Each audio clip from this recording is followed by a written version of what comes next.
Secunderabad parliament నియోజకవర్గ ప్రజలు బీజేపీకి కిషన్ రెడ్డి గారికి ఎందుకు ఓటు వెయ్యాలి అంటే ఏం ఆన్సర్ చేస్తారు? నేను ఒక పార్లమెంట్ సభ్యుడిగా సికింద్రాబాద్ నియోజకవర్గం నుంచి సికింద్రాబాద్ ప్రజల యొక్క ఆశీస్సులతో గెలిచిన తర్వాత నేను గత 5 సంవత్సరాలుగా సికింద్రాబాద్ ప్రజలు తల ఎత్తుకొని తిరిగే విధంగా ప్రవర్తించాను తప్ప ఎక్కడ కూడా సికింద్రాబాద్ ప్రజలు తల దించుకునేటువంటి పరిస్థితి ఏ రోజు కూడా కల్పించలేదు. అది హోమ్ మినిస్టర్గా ఉన్నప్పుడు, సహాయ మంత్రిగా ఉన్నప్పుడు ఆర్టికల్ 370 ఏదైతే రద్దు చేశామో దాంట్లో నేను కీలక పాత్ర పోషించాను. జమ్మూ కాశ్మీర్ ల్యాండ్ ఆర్డర్లో నాకు బాధ్యత ఇచ్చింది కేంద్ర ప్రభుత్వం. యూటీస్ అన్ని కూడా నేనే చూసేవాడిని. జమ్మూ కాశ్మీర్ కానీ, ఢిల్లీ కానీ, చండీగఢ్ కానీ, అండమాన్ కానీ, లేకపోతే లక్షద్వీప్ కానీ, ఇవన్నీ కూడా నేనే చూసేవాడిని.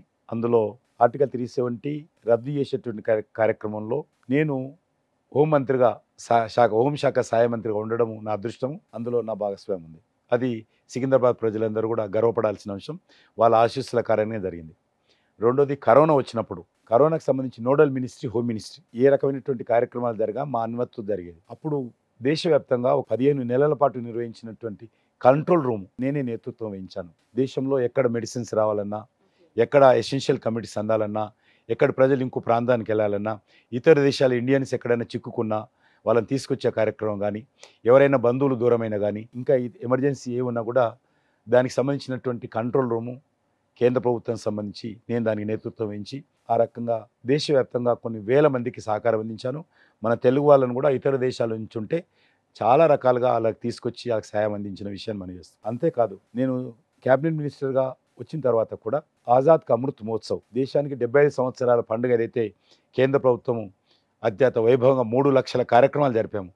దానికి నోడల్ మినిస్ట్రీ మా మినిస్ట్రీ ద్వారానే జరగడం జరిగింది. ఇంటింటి జెండాలు ఎవరైతే ఎగరేశారో నేనే దానికి ఇన్ఛార్జ్ మంత్రిని. కాబట్టి ఆజాద్ కా అమృత్ మహోత్సవ్ సందర్భం కూడా నిర్వహించినటువంటి కార్యక్రమాలకు నేను కీలక పాత్ర పోషించాను. G20 సమావేశాలు జరిగాయి. G20 సమావేశాలకు కూడా సాంస్కృతిక కార్యక్రమాలు కానీ, పర్యాటక రంగానికి సంబంధించి కానీ వచ్చినటువంటి 2 లక్షల మంది డెలిగేట్స్, అందులో అమెరికా అధ్యక్షుడి నుంచి మొదలు పెడితే, బ్రిటన్ ప్రైమ్ మినిస్టర్ నుంచి మొదలు పెడితే అన్ని దేశాలకు సంబంధించినటువంటి హెడ్స్, అన్ని దేశాలకు సంబంధించినటువంటి మంత్రులు ఏదో సమయంలో ఏదో ఒక మీటింగ్లో పాల్గొన్నారు. అన్ని దేశాలకు సంబంధించినటువంటి టాప్ బ్యూరోక్రాట్స్ అందరూ వచ్చారు. అంటే ప్రపంచంలో ఉన్నటువంటి 85% జీడిపి ఆ యొక్క G20లో వస్తారు. కాబట్టి ఆ రకంగా వచ్చినటువంటి వాళ్ళందరూ కూడా అనేక రకాలుగా ఇన్ఛార్జిగా ఉంటూ కల్చర్ మినిస్టర్గా, టూరిజం మినిస్టర్గా వాళ్ళకి సేవలు అందించాను. మంచి ఫలితాలు రావడం జరిగింది. అంతేకాదు, ఈ యొక్క తెలంగాణ లిబరేషన్ డే ఉత్సవాలు కావచ్చు, తెలంగాణ ఫార్మేషన్ డే ఉత్సవాలు కావచ్చు, లేకపోతే హైదరాబాద్ అభివృద్ధికి సంబంధించినటువంటి కార్యక్రమాలు కావచ్చు, కరోనా వచ్చినప్పుడు సికింద్రాబాద్ కాన్స్టిట్యున్సీలో చేపట్టినటువంటి కార్యక్రమాలు కావచ్చు, వీటన్నిటి పట్ల కూడా, ఉదాహరణకు గాంధీ హాస్పిటల్ కరోనా టైంలో ఏ ఒక్క అధికారి కూడా విజిట్ చేయడానికి భయపడేవాడు. డాక్టర్స్ మాత్రం తప్పదు కాబట్టి పీపీ కిట్ వేసుకొని ఇచ్చారు. నేను ఒక్కడిని పీపీ కిట్ వేసుకోకుండా ఫోటోలు చూడొచ్చు మీరు. వెంటిలేటర్ దగ్గర ఉన్నటువంటి పేషెంట్ దగ్గరికి వెళ్ళి పీపీ కిట్స్ లేకుండా మాస్క్ కట్టుకొని వాళ్ళందరితోటి ఒకటిసారి 12 సార్లు ఆ రకంగా హాస్పిటల్కి వెళ్ళి, కారణము అక్కడ పనిచేస్తున్నటువంటి డాక్టర్లకు, పనిచేస్తున్నటువంటి నర్సులకు, అక్కడ హాస్పిటల్లో పనిచేస్తున్నటువంటి పారిశుద్ధ కార్మికులకు ధైర్యం చెప్పాలనే ధైర్యంతో మరి ఆ రోజు ఆ రకంగా వెళ్ళాను. అదే విషయంలో ఏ ఇబ్బంది వచ్చినా కూడా ఈరోజు ప్రభుత్వ పాఠశాల కావచ్చు, లేకపోతే ఆసుపత్రులలో కావచ్చు, మౌలిక వసతులు పెంచేటువంటి ప్రయత్నం చేశాను. ఆక్సిజన్ ప్లాంట్ నుంచి మొదలు పెడితే ఈరోజు అన్ని ప్రైమరీ హెల్త్ సెంటర్స్లలో కూడా 19 హెల్త్ సెంటర్స్లలో కూడా అడిషనల్ సెట్స్ చేశాను. హాస్పిటల్స్లలో కూడా అంబులెన్స్లు ఇప్పించాను. ప్రభుత్వ పాఠశాలలో డిజిటల్ క్లాస్ రూమ్స్ ఏర్పాటు చేశాను. ప్రభుత్వ పాఠశాలలో మరి బెంచెస్ చాలా పెద్ద ఎత్తున ఎక్కడెక్కడ బెంచెస్ దొరుకుతాయో ఫర్నిచర్ ఇప్పించేటువంటి ప్రయత్నం చేశాను. నాకు గొంతు కొద్దిగా సహకరిస్తలేదు, క్షమించాలి. కాబట్టి ఈ రకంగా అన్ని కార్యక్రమాలను కూడా ఈరోజు హైదరాబాద్లో డ్రింకింగ్ వాటర్ మీరు అడిగారు కదా, చాలా పెద్ద ఎత్తున ప్రభుత్వ అనుమతితోటి బోర్స్ వేయించాను.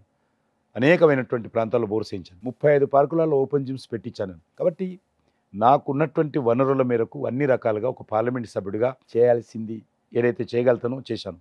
ఉదాహరణకు రైల్వే సిటీ హైదరాబాద్ నా కాన్స్టిట్యున్సీ డెవలప్ చేశాను. ఈరోజు కల్చర్ మినిస్టర్ అయిన తర్వాత సంగీత నాటక అకాడమీ బ్రాంచ్ ఇక్కడ ఏర్పాటు చేసిన, అంతకుముందు లేకుండా. అదేవిధంగా ఇక్కడ సౌత్ ఇండియా కల్చర్ సెంటర్ ఇక్కడ ఏర్పాటు చేశాను. ఘంటసాల వెంకటేశ్వరరావు గారి పేరు మీద రవీంద్ర భారతి ఏ రకంగా ఉంటుందో అదే రకమైనటువంటి ఒక హాలు హైటెక్ సిటీ దగ్గర ఈరోజు మరి 26 కోట్ల రూపాయలతో కడతా ఉన్నాను. దానికి భూమి పూజ కూడా చేశాను. రాష్ట్ర ప్రభుత్వం ల్యాండ్ ఇవ్వకుండా కూడా నిర్మాణం చేస్తున్నాను. ఇది కాకుండా national science center, science city కట్టాలనుకున్నాను. రాష్ట్ర ప్రభుత్వం సహకరించకపోతే ఈరోజు నేషనల్ సైన్స్ ఎక్స్పీరియన్స్ సెంటర్ కడతా ఉన్నాను. అది ఆల్మోస్ట్ భూమి పూజ నేను చేశాను. 300 కోట్ల వరకు దాన్ని ఖర్చు పెట్టి అద్భుతంగా నిర్మాణం చేయబోతున్నాను. ఈ రకంగా ఏ అవకాశం ఉన్నా ఈరోజు మన ట్యాంక్ బండ్లో ఏదైతే నేషనల్ ఫ్లాగ్ సంజీవ పార్కులు ఉందో అక్కడనే 60 కోట్ల రూపాయలతోటి పెద్ద ఎత్తున లేజర్ షో, వాటర్ పైన లేజర్ షో వచ్చే విధంగా నిర్మాణం చేశాను. ఆల్మోస్ట్ ట్రయల్ పూర్తయింది. మొన్న దాన్ని ప్రారంభోత్సవం చేశాను.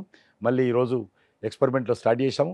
ఈరోజు కోడ్ వచ్చింది కాబట్టి 1-2 రోజుల్లో మామూలుగా ఏ రకమైనటువంటి ఇనాగ్రేషన్ ఫంక్షన్ లేకుండానే వాళ్ళు ప్రారంభించుకుంటున్నారు, మళ్ళీ పునర్ప్రారంభించుకుంటున్నారు. అద్భుతమైనటువంటి హైదరాబాద్ నగరంలో ఒక మణికిరీటంగా ఆ యొక్క లేజర్ షో అద్భుతంగా ఉంటుంది. దేశంలో అంత హైట్లో ఆ రకంగా ఉన్నటువంటి మొట్టమొదటి లేజర్ షో హైదరాబాద్ తీసుకొచ్చాను. ఈ రకంగా నాకు అవకాశం ఉన్నటువంటి ప్రతి ఒక్కటి చేసేటువంటి ప్రయత్నం చేయడం జరిగింది. హైదరాబాద్ సంబంధించినటువంటి వాళ్ళు విదేశాల్లో ఉన్నా, ఎక్కడ చిక్కుకున్నా, ఎక్కడ రకాల ఆపదలున్నా నేను మిగతా వాళ్ళలాగా ఇంత చేసి సోషల్ మీడియాలో అంత ప్రచారం చేసుకోను. ఇప్పుడు అదే అడగబోతున్నాను సార్. ఎక్కువ ప్రచారం చేసుకుంటారు, కానీ నేను 100 చేస్తే ఒకటి ప్రచారం చేసుకుంటాను. కాబట్టి ఆ రకంగా ప్రతి ఏ కస్టమర్ ఢిల్లీలో కానీ ఇతరత్ర కానీ కేంద్ర ప్రభుత్వానికి సంబంధించి ఏ సమస్య వచ్చినా అవన్నీ కూడా పరిష్కారం చేసుకుంటూ ముందెళ్తున్నాను. ఈరోజు డిఫెన్స్ ల్యాండ్స్ కావచ్చు, జాతీయ రహదారులు కావచ్చు, రైల్వే ఓవర్ బ్రిడ్జ్లు కావచ్చు, రైల్వే అండర్ బ్రిడ్జ్లు కావచ్చు, ఏది అవసరం ఉన్నా కూడా ఏది కూడా ఎవరు కూడా లేదనకుండా నేను ఒక్క తెలంగాణకే కాదు ఉభయ తెలుగు రాష్ట్రాలకు పనిచేస్తున్నాను.